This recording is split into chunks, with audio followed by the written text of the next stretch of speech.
नमस्कार दोस्तों, मेरा नाम है प्रवीण और आप देख रहे हैं पाविका फ्रेक्सी चैनल को एक बार फिर से। तो आज मैं लेकर आपके लिए बहुत ही important topic again from the GATE mass transfer के हमारे जो गेट में आए हुए क्वेश्चंस हैं। तो आज का जो क्वेश्चन है specially we are focusing on distillation problems और लगभग हमने काफी सारे डिस्टिलेशन प्रॉब्लम्स कर लिए। इवन हमने 2019 का भी डिस्टिलेशन का जो क्वेश्चन था 2 मार्क्स का वो भी अटेम्प्ट किया, तो आप मेरा वीडियो देख सकते हैं।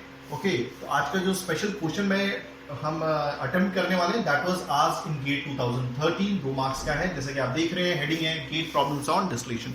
बट आगे बढ़ने से पहले अगर आपने मेरा चैनल सब्सक्राइब नहीं किया तो प्लीज ये आपसे बहुत बड़ी सी रिक्वेस्ट कि आप मेरा चैनल सब्सक्राइब कीजिए, लाइक एंड शेयर करना मत भूलिएगा ताकि मैं ऐसे ही एजुकेशनल वीडियोस आपके लिए हमेशा हर पल लेके आता हूँ। और इसी वीडियो के डिस्क्रिप्शन बॉक्स में अगर आप देखें तो आपको एक लिंक मिलेगा जहां से आप इसी चैप्टर यानी कि जो हमारी प्लेलिस्ट का नाम है गेट मास ट्रांसफर क्वेश्चंस, ठीक है, गेट मास ट्रांसफर है, ठीक है, उसको आप डाउनलोड कर सकते हैं, सजेस्ट कर सकते हैं। तमाम लगभग मोर देन 100 आपको क्वेश्चंस उसमें मिल जाएंगे फ्रॉम, वो भी सॉल्व्ड गेट 2002 से लेकर गेट 2020 तक। हमारी कोशिश है अब जैसे जैसे कारवां आगे बढ़ता जाएगा वैसे वैसे हम क्वेश्चंस लेके आएंगे, ठीक है। और एक छोटी सी एक और रिक्वेस्ट है आपसे, दिली रिक्वेस्ट है कि अगर आपको लगता है कि आपका हमारी वजह से यानी कि अच्छे एग्जाम में अच्छे मार्क्स आए हैं, गेट में अच्छा स्कोर आया है, तो प्लीज एक रिक्वेस्ट है कि आप दिल खोल के डोनेट कीजिएगा। इसका भी जो डिस्क्रिप्शन है वो लिंक में दिया हुआ था। चलिए स्टार्ट करते हैं हमारा आज का क्वेश्चन, साथ में लिखेंगे गिवन डेटा और अपनी नेटिव लैंग्वेज में इसको समझेंगे। अब देखिए, कोई भी यूनिवर्सिटी का एग्जाम होता है तो वहां पे 5 से 10 मार्क्स तो क्वेश्चन आता ही है, ठीक है, तो उसे कभी भी छोड़िएगा मत। एटलीस्ट गिवन डेटा लिखिए, उसका डायग्राम बनाइएगा। अगर 5 मार्क्स का क्वेश्चन है you will gate means 1 marks, अगर 10 मार्क्स का तो at least you will gate 2 marks instead of leaving. Okay, तो चलिए पढ़ते हैं। A vapor liquid equilibrium curve of a binary mixture AB may be approximated थोड़ा कट गया था इसलिए मैंने यहाँ पे लिखा है by linear equation over a narrow range of liquid mole fraction। Okay, हाँ, of a liquid mole fraction bracket में दिया हुआ है XA। देखिए इसका हिंदी में अभी आपको बताता हूं क्योंकि पढ़ने में तो ऐसा कुछ नहीं लग रहा है, ठीक है।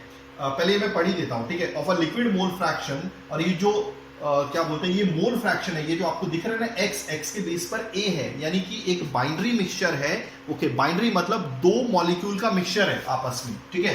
एक A है एक B है, इसमें से मोर वोलेटाइल कंपोनेंट जिसका बॉइलिंग पॉइंट कम है वो है A, ये है मोर क्या बोलते हैं, सॉरी, ये मोर वोलेटाइल कंपोनेंट, ठीक है। मोर वोलेटाइल कंपोनेंट मतलब जिसका बॉइलिंग पॉइंट लो होता है वो A है, और जिसका बॉइलिंग पॉइंट ज्यादा है, ठीक है, वो है B। ओके, तो एक बाइनरी मिक्सचर है। बाइनरी मिक्सचर का वेपर लिक्विड इक्विलिब्रियम डायग्राम आपने देखा होगा। वेपर लिक्विड इक्विलिब्रियम डायग्राम कुछ इस तरह से होता है, ठीक है, ठीक है। ये हो गया हमारा डायगोनल जहां पे हर एक x की वैल्यू y के बराबर होती है। ये होता है हमारा वेपर लिक्विड इक्विलिब्रियम डायग्राम। ये होता है हमारी x एक्सिस, ये हो गई y एक्सिस। ओके, बट ये है हमारा, देखिए हम जो ये वेपर लिक्विड इक्विलिब्रियम डायग्राम बनाते हैं वो भी ये बनाते हैं किसके टर्म्स के हिसाब से, जो मोर वोलेटाइल कंपोनेंट है उसका मोल फ्रैक्शन लेते हैं x एक्सिस पे, और उसी का मोल फ्रैक्शन, देखिए ये जो आपका मोल फ्रैक्शन है मोर वोलेटाइल कंपोनेंट A का, ठीक है, कंपोनेंट A का जिसका बॉइलिंग पॉइंट कम है, ये लिक्विड फेज में, और यही मोल फ्रैक्शन है आपका मोर वोलेटाइल कंपोनेंट का गैस फेज में। आई होप आपको चीजें समझ में आ गई होंगी। तो आप हर एक, देखिए एक आपने एक देखा होगा y is equal to alpha x 1 plus alpha minus 1 into x। इस वेपर लिक्विड इक्विलिब्रियम डायग्राम को प्रिडिक्ट करने के लिए आप x की वैल्यू चूज कीजिए, x equal to 0.1, x equal to 0.2। देखिए मोल फ्रैक्शन कभी भी x से ज्यादा नहीं हो सकता, तो 0 से स्टार्ट कीजिए, 0.1, 0.2, 0.3, हर एक x की वैल्यू के लिए आपको y की वैल्यू मिलती रहेगी, ठीक है। तो वैसे ही इन्होंने वेपर लिक्विड इक्विलिब्रियम डायग्राम को प्रिडिक्ट करने के लिए ये एक इक्वेशन दी है जो लीनियर इक्वेशन है, जैसे कि मैंने आपको ऑलरेडी बताया। The vapour liquid equilibrium curve of a binary mixture, मतलब बाइनरी मिक्सचर है और उसका VLE डायग्राम जो है वो कैसे बनाया गया है, वो अप्रोक्सीमेट, ऐसा अज्यूम नहीं, यानी कि ऐसा अप्रोक्सीमेट किया गया है by a linear equation over a narrow range of liquid mole fraction 0.2 से। देखिए ये है more volatile component liquid phase में, उसका मोल फ्रैक्शन है। ओके, मोल फ्रैक्शन कहां से कहां तक है, mole fraction should be greater than 0.2 and less than 0.3। तो इतने तंग मोल फ्रैक्शन के लिए इस इक्वेशन का यूज करके आप VLE डायग्राम बना सकते हैं, ठीक है। ये एक लीनियर इक्वेशन दिख रही है। ओके, आगे बढ़ते हैं। हियर YA, ओके, तो एक इक्वेशन दी हुई है, काम करता हूं इस इक्वेशन को फिलहाल मैं यहां पे लिख लेता हूं। ठीक है। ओके, तो ये है हमारा mole fraction more volatile component का वेपर फेज में। ओके, तो y is equal to 1.325 XA plus 0.121। ठीक, चलिए लिख लिया। फिर y is the mole fraction of A in the vapour. मैंने ऑलरेडी बताया था कि देखिए, अगर लिक्विड फेज में मोल फ्रैक्शन होगा मोर वॉलेटाइल कंपोनेंट का, वो भी क्या XA, या फिर कभी कभी X लिखा होता है, मगर यहाँ पे मोर वॉलेटाइल कंपोनेंट कौन सा है? A। ओके, तो ये x ना होके x बन जाएगा और ये y ना होके y बन जाएगा। ठीक है।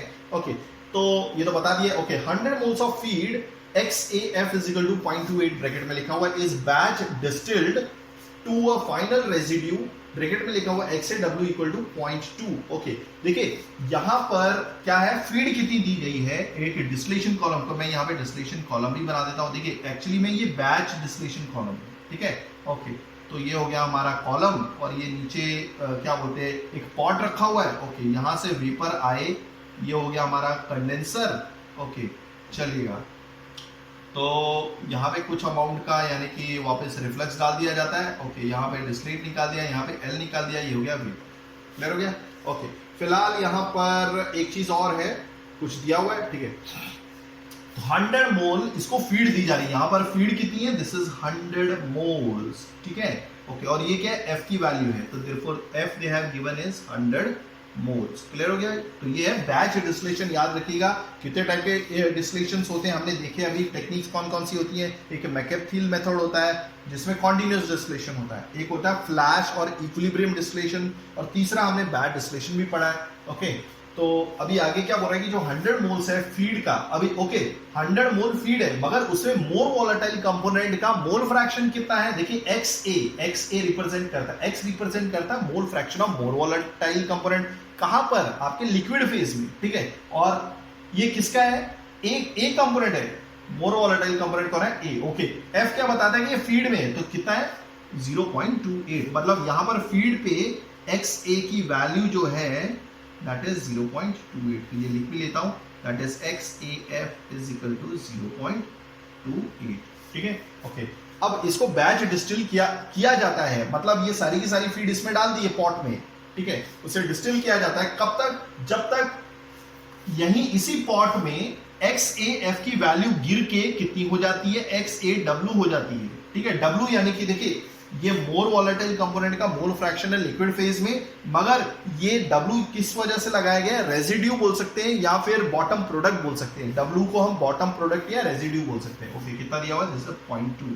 तो देखिए ऑलरेडी ये दे दिया है, तो एक काम करता हूं मैं यहाँ पे 4th लिख देता हूं इसको। ठीक है, या फिर आपको कंफ्यूजन नहीं होना चाहिए, काम करता हूँ 4th यहाँ पे जो गिवन डेटा दिया होता है XAW इज इक्वल टू 0.2। आप कमेंट कर सकते हैं, मैं कोई भी क्वेश्चन कोई भी कंसेप्ट समझा सकता हूं आपको। ठीक है, आगे बढ़ते हैं। देखिए बैच डिस्टिलेशन में आपको मालूम है कि कौन सी इक्वेशन यूज होती है? Rayleigh's equation. So using the Rayleigh equation the number of moles of residue left behind in the distillation unit up to 2 digits after the decimal point.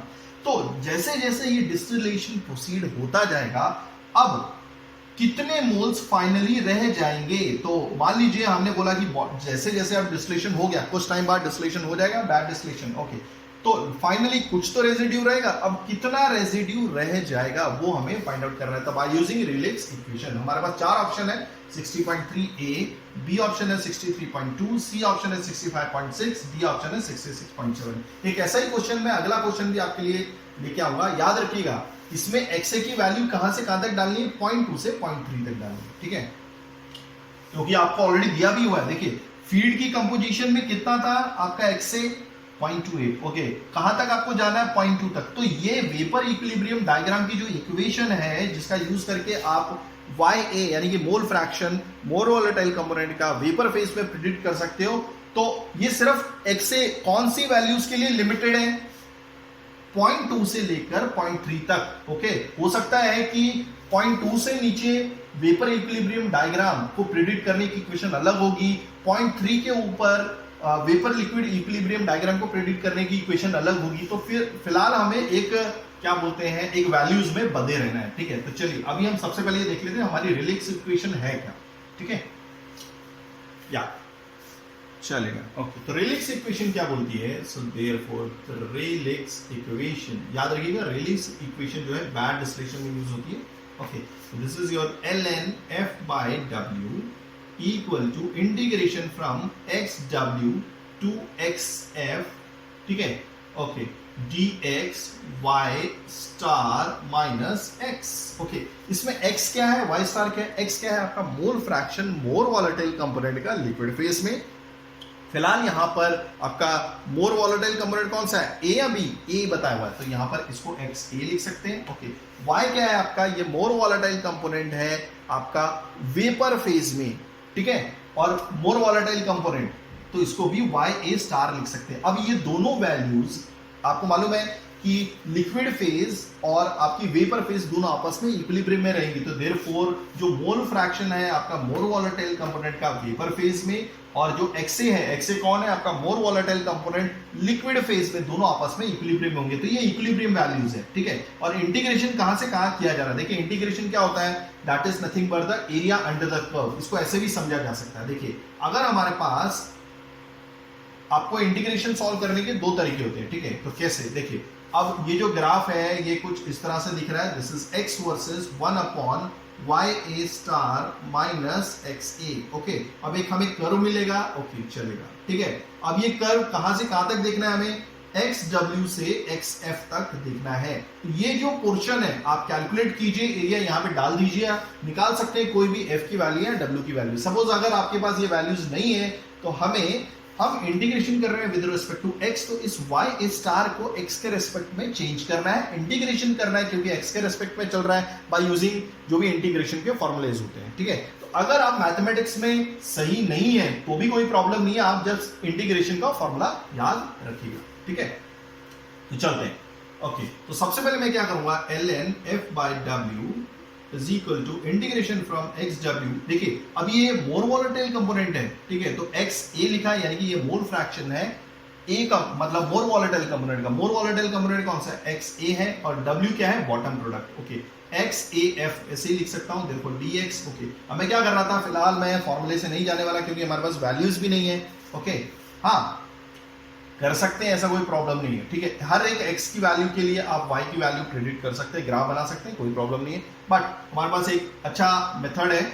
Okay, तो y star को मैं replace कर दूंगा हमारे x से, तो y, देखिए ये जो इक्विलिब्रियम वैल्यूज दी हुई है ना, देखिए ये ya इज नथिंग बट ये भी इक्विलिब्रियम वैल्यू है, मतलब आप vapour liquid equilibrium diagram predict कर सकते हैं। ये इक्विलिब्रियम वैल्यूज है, कहने का मतलब आप ऐसे भी लिख सकते हैं, y a star is equal to 1.325 x a plus 0.121, यानी कि हर एक x की वैल्यू के लिए आप y की वैल्यू प्रिडिक्ट कर सकते हैं मोर वॉलेटाइल कंपोनेंट के लिए, ठीक है। तो y स्टार को मैं इससे रिप्लेस कर दूंगा। तो जैसे मैंने ऑलरेडी बोला था कि अगर आप x से के रेस्पेक्ट में इंटीग्रेट कर रहे हैं तो first of all what you have to do, you have to just replace this y star with respect to x, means with x only, then it is very easy to integrate with respect to x. Okay, so 1.325 xa plus 0.121. okay, और ये last में लिखा, देखिए ये तो मैंने replace कर दिया y स्टार से, माइनस xa लिखा हुआ था, ठीक है।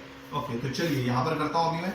so therefore ln f by w is equal to xaw to xaf. okay, therefore dx. Okay, this is 1.325 xa minus xa is your 0.325 xa minus, okay, not minus, plus 0.121. let me check, ये आने वाला है, yes. okay, suppose right now f by w, okay, अगर आप integration करेंगे तो what जो x का कोफिशिएंट है वो सबसे पहले यहां पर आ जाएगा 0.325, याद रखिएगा। Okay, and that will be ln, okay, ठीक है, ln 0.325 xa प्लस 0.121।